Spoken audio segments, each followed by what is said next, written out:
John Wayne Gacy, conocido también como Pogo, el payaso asesino, fue un asesino en serie estadounidense que violó y mató a 33 jóvenes hombres entre 1972 y 1978. De sus víctimas, 26 fueron enterradas en el semisótano de su propia casa, 3 en diferentes lugares de la casa y otros 4 fueron lanzados a un río cercano. Se le llama al payaso asesino porque hacía servicios sociales en desfiles y fiestas para niños, vestido de payaso. Él mismo se hacía llamar Pogo, el payaso, personaje que él mismo creó. Si ha existido un verdadero payaso asesino a través de la historia, ese es John Wayne Gacy, un carismático y contradictorio norteamericano que nació el 17 de marzo de 1942 en los suburbios de la ciudad de Chicago, de una familia de inmigrantes europeos que se habían establecido en la ciudad debido a la gran cantidad de trabajo que ofrecían las industrias que abundaban en sus alrededores. Desde sus primeros años, John tuvo que enfrentarse al maltrato de su padre, que lo golpeaba en público con un cinturón de cuero cada vez que éste cometiese un error, al tiempo que le gritaba mujercita, niño estúpido y niño de mamá. Para empeorar las cosas, John fue abusado sexualmente por un amigo de la familia en 1951 y no tuvo ningún tipo de acompañamiento psicológico, ya que guardó en silencio frente al hecho. 2 años después, sufrió un fuerte accidente en el que se golpeó en el cráneo, por lo que se le formó un coágulo de sangre que pasó desapercibido hasta que cumplió 16 años, cuando comenzó a sufrir ataques parecidos a los de la epilepsia. Lejos de ayudarlo, su padre comenzó a acusarlo de fingir su enfermedad para no ir al colegio y provocar lástima, por lo que lo golpeaba mientras se encontraba inconsciente hasta que lo llevó donde un médico que le recetó diversos medicamentos que lograron disolver el coágulo. Al igual que la salud, la vida académica de Gacy fue errática y desastrosa, pues asistió a 4 colegios diferentes, en donde sus maestros sospechaban que sufría algún tipo de problema de aprendizaje, y nunca se logró graduar. Esto afectó sus posibilidades de conseguir empleo, por lo que su padre lo echó de su casa al cumplir los 20 años y le entregó un pasaje de bus con destino a Las Vegas. Allí trabajó en una funeraria durante 3 meses, en los que se obsesionó con observar cadáveres que tendría que custodiar. Desesperado porque no había podido entablar amistad con nadie y le hacía falta estar cerca de su madre y sus hermanas, retornó a Chicago, en donde realizó algunos estudios en el Northwestern Music College, a pesar de no haberse graduado de la secundaria. Al poco tiempo consiguió empleo en la fábrica de zapatos Nunbush y se mudó a Springfield, Illinois, en donde conoció a Marilyn Myers, con quien se casó en septiembre de 1960. 1964. Estabilizó su vida y se volvió muy activo en su trabajo, por lo que logró ascender rápidamente y ocupar el puesto de supervisor en 1965. Sin embargo, su vida privada era un infierno. Tenía grandes conflictos con su pareja, pues sufría graves problemas sexuales y rara vez conseguía una erección, a pesar de lo cual engendró a su única hija biológica.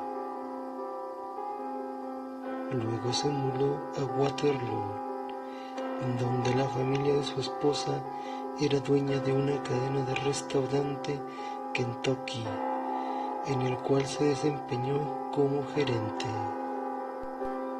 En este momento comenzó a sentir atracción por los adolescentes que se dedicaban a freír el pollo. Y a pesar de que negaba su homosexualidad, compraba gran cantidad de material pornográfico gay e intentaba chantajear a los chicos más pobres del establecimiento para que le practicaran sexo oral. Fue así como invitó a un adolescente llamado Edward a jugar billar a su casa y le propuso que el perdedor le practicaría una faselación al otro, propuesta a la que el chico se negó. Por esta razón fue por la cual lo atacó con un cuchillo que afortunadamente logró esquivar. Enseguida Gansey le pidió perdón, le rogó que no le contara a nadie acerca de lo sucedido y le regaló una película pornográfica. Este tipo de ataques muestran el patrón criminal que construiría con el tiempo, pues sus víctimas siempre fueron adolescentes, a los que llevaba engañados hasta su casa para cumplir sus fantasías.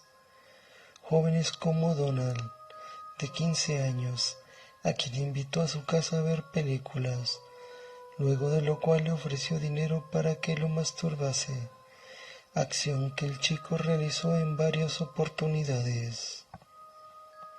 Durante este tiempo Gansey descubrió que tenía una gran capacidad de persuasión, y los miembros más prestigiosos de la comunidad lo consideraban un ciudadano modelo, por lo que se inscribió en la Cámara de Comercio, presentándose como candidato a la presidencia de la entidad, algo que a la postre sería su perdición. Por una increíble casualidad, uno de los miembros de la junta de la Cámara era el padre de Donald, quien le preguntó a su hijo qué pensaba de Gansey, a lo que éste respondió contándole lo sucedido en su casa. John fue denunciado ante la policía y expulsado de la agremiación, que lo declaró como persona no grata en el pueblo. De repente la vida de Gansey se derrumbaba. Fue conducido a la cárcel luego de ser condenado a 10 años por abuso de menores. Su esposa lo abandonó y sus suegros le quitaron su trabajo, anunciándole que nunca más lo volverían a ayudar. Pero en poco tiempo logró adaptarse a su vida como prisionero. Ocupó el puesto de cocinero y persuadió a los demás presos para que lo nombraran su representante. Fue durante esta época que mejoró sus habilidades sociales al convertirse en uno de los jefes de la prisión, sin necesidad de recurrir a la fuerza física o a la violencia. Luego de pasados 16 meses tras las rejas, su padre falleció, suceso que aprovechó para solicitarle a la corte que le otorgaran el beneficio de libertad provisional. lo que le fue concedido por su buen comportamiento.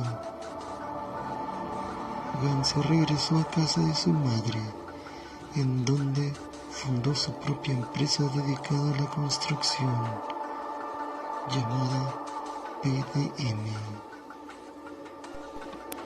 En 1971 compró una casa en un sector conocido como West Somerdale Avenue, considerado uno de los vecindarios más seguros de Chicago. Allí se reencontró con Caroline Croft, una antigua compañera del colegio que había tenido 2 hijas producto de un matrimonio difícil, con la que se fue a vivir, aparentando ser un esposo caritativo y bondadoso, con el fin de aprovechar mejor sus relaciones sociales. Se inscribió en el comité local del Partido Demócrata, en donde escaló rápidamente hasta convertirse en uno de sus miembros más activos, por lo que decidió aumentar su popularidad, creando su propio personaje, Pogo, el payaso.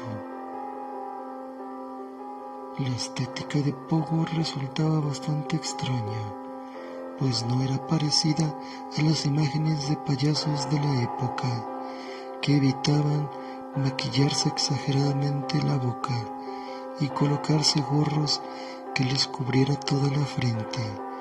Igualmente Gansi se pintaba de azul el contorno de los ojos y utilizaba un traje blanco con líneas rojas y un sombrero que estaba coronado con 3 esferas de terciopelo. Debido a su expresividad, Pogo se volvió famoso en los hospitales infantiles de la ciudad, a los que llegaba sonriente regalando globos de colores y pequeños muñecos de peluche que compraba con su propio dinero.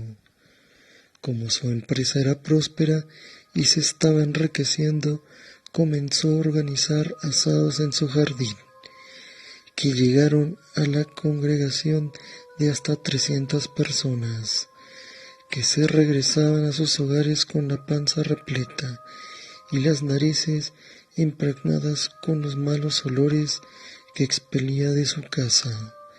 Sin embargo, el olor era lo de menos, pues su esposa empezó a darse cuenta de que coleccionaban una gran cantidad de revistas y videos, así como decenas de juguetes sadomasoquistas, a pesar de que nunca tenían sexo, los cuales guardaba en el mismo lugar en donde almacenaba el disfraz de Pogo.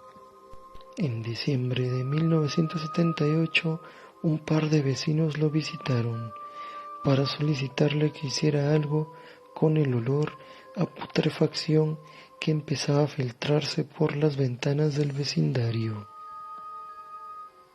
a quienes les contestó que él mismo se encargaría de limpiar las cañerías, pues estaba convencido de que bajo de su residencia había un nido de ratas muertas. Ese mismo día, la madre de Robert, un joven de 15 años que trabajaba como ayudante de farmacia, empezó a preocuparse, porque su hijo completaba 2 días sin llegar a dormir, y lo único que sabía era que había quedado de encontrarse con un hombre que le había ofrecido empleo y se llamaba John Wayne Gacy. Angustiada llamó a la policía, quien designó al teniente Joe del departamento de policía de Des Plaines para ocuparse del caso. Él encontró una tarjeta con el nombre de Gansi en la habitación del menor y marcó su teléfono, informándole que estaba obligado a responder algunas preguntas en la comisaría.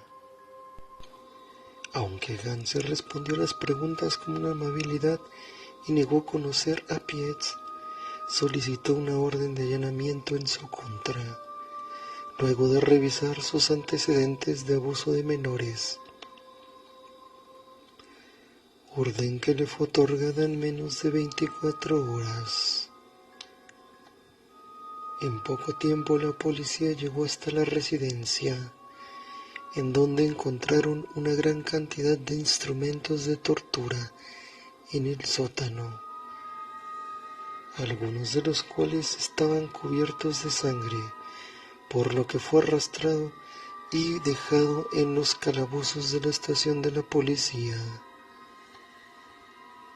Durante los primeros días se mostró tranquilo y colaborador, comentando en los interrogatorios que tenía una empresa que facturaba más de $1 millón al año. Era amigo del alcalde de Chicago y se había tomado una foto con la primera dama de la nación, Roslyn, lo cual resultó ser cierto. Posterior a esto, lo estuvieron vigilando permanentemente, con lo que intentó establecer una relación de amistad para manipularlos, lo que constituiría su peor error. Una tarde invitó a los agentes a comer a su casa, quienes aceptaron gustosos, hasta que uno de ellos sintió un olor nauseabundo y logró identificarlo gracias a que había estado en la guerra, en donde había tenido que transportar los cadáveres de los soldados que fallecían en el frente. De inmediato Joe dio la orden de que revisaran el sótano, en donde hallaron una trampilla que abrieron y encontraron que en el fondo estaba completamente inundado por agua de color blanco y que expedía un olor penetrante. En cuestión de minutos consiguieron una motobomba, con la que drenaron el líquido y descubrieron una de las escenas más horrendas de la historia.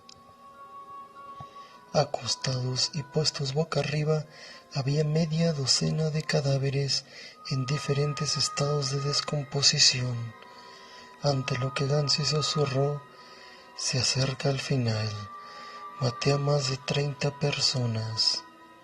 Pero este macabro descubrimiento sería solo el principio, pues a partir de este momento iniciaría uno de los juicios más importantes de la historia de los Estados Unidos, en el que se descubría la forma en que Pogo ultimó a sus víctimas y algunos rasgos de su personalidad que todavía siguen asombrando a los psicólogos. El juicio comenzó el 6 de febrero de 1980. Gansey tomó una actitud de calma y silencio, a pesar de los ataques de la fiscalía que lo presentaban como un monstruo. Mientras su abogado defensor trataba de argumentar que estaba loco, por lo que fue sometido a un examen psiquiátrico que dictaminó que no mostraba remordimientos. Tenía una gran capacidad para mentir y estaba legalmente sano. Aunque al tiempo que el tribunal analizaba las pruebas, la policía destrozó una losa de cemento que había instalado en el garage. Así fueron hallados los cuerpos de 3 jóvenes completamente descompuestos. Sin embargo, la prueba más contundente se dio cuando Jeff, un joven que había sido secuestrado por Pogo el 21 de marzo del 78, se presentó ante la sala y contó las torturas a las que había sido sometido. Esta declaración nos permite conocer la mecánica criminal de Gansey, quien lo contactó en la calle y le ofreció marihuana para que subiera a su carro, luego de lo cual le cubrió la cara con un pañuelo empapado de cloroformo para dejarlo inconsciente, y luego lo condujo al sótano de su casa, en donde lo desnudó y lo amarró con unas cadenas que había asegurado a la pared. Al despertar, Raynald se dio cuenta de que estaba secuestrado, por lo que empezó a pedir ayuda. Sin embargo, lo único que logró fue llamar la atención de Gansey, que se le acercó con unas pinzas de metal y le arrancó docenas de trozos de piel al tiempo que lo violaba. Debido a la gran cantidad de cloroformo que corría por sus venas, Ryan volvió a desvanecerse sin identificar el lugar donde estaba. Despertó semidesnudo en medio de la nieve en un parque, por lo que se dirigió al médico, que le informó que tenía dañado el hígado por haber sido expuesto a una gran cantidad de tóxicos que le afectaron la memoria, pues lo único que recordaba de sus días en el sótano era una pintura que su agresor le exponía continuamente y que le mostraba la imagen de un payaso.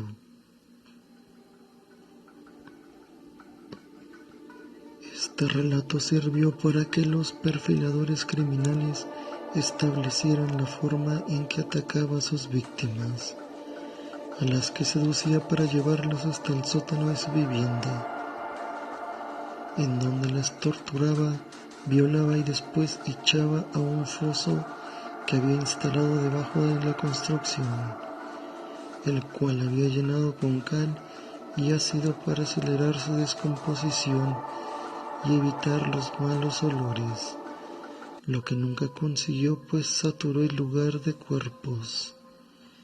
Al final de 1980, el 13 de marzo, John Wayne Gacy fue hallado culpable del homicidio de 33 adolescentes y condenado a 12 penas de muerte y 21 cadenas perpetuas. Todo esto a pesar de que sus abogados intentaron que se le conmutara la pena de muerte por información sobre la ubicación de los cuerpos desaparecidos. En prisión, Pogo pasó sus últimos años como una celebridad, recibiendo la visita de profesores universitarios, estrellas de rock y mujeres que se sentían atraídas por su historia. En su celda colgó decenas de pinturas en las que se retrataba vestido de payaso junto a los enanos de Blancanieves, las cuales vendía por altas sumas de dinero y que actualmente se encuentran en el poder de reconocidos coleccionistas.